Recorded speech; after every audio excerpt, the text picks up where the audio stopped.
दरवर्षीप्रमाणे यंदाही श्रीरामपूर शहरातील आराधी समाजाच्या वतीने श्री महालक्ष्मी काळूबाई यात्रा मोठ्या उत्साहात साजरी करण्यात आली।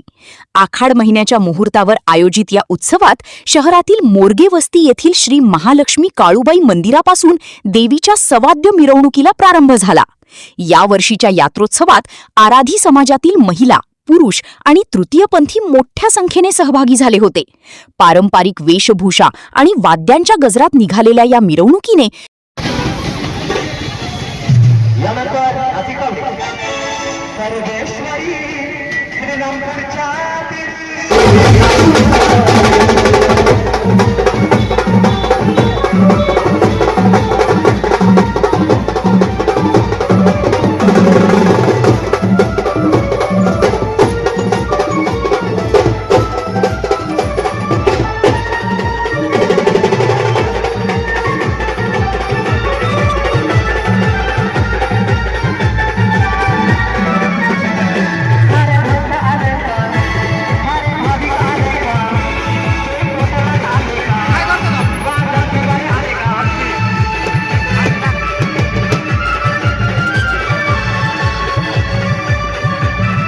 शहरातील संगमनेर रोड दुमदुमून गेला होता।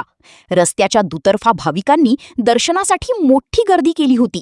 मिरवणुकीनंतर मंदिराच्या परिसरात विविध धार्मिक कार्यक्रमांचे आयोजन करण्यात आले होते। आराधी गुरु हमीद तांबोळी यांच्या मार्गदर्शनाखाली हा संपूर्ण यात्रा उत्सव पार पडला। या उत्सवातील सर्वात मोठे आकर्षण म्हणजे आगीच्या निखाऱ्यांवर चालण्याची चित्तथरारक प्रथा। ही प्रथा पाहण्यासाठी दूर दूरून भाविकांनी मोठी गर्दी केली होती। यात्रेदरम्यान कोणताही अनुचित प्रकार घडू नये यासाठी पोलिसांचा चोख बंदोबस्त ठेवण्यात आला होता। एकूणच श्रीरामपूर शहरातील श्री महालक्ष्मी काळूबाई यात्रा अत्यंत उत्साहात आणि शांततेत संपन्न झाली, ज्यामुळे भाविकांमध्ये आनंदाचे वातावरण पसरले होते। याविषयी स्वराज्य समाचार न्यूज 24 वाहिनीने घेतलेला हा स्पेशल आढावा।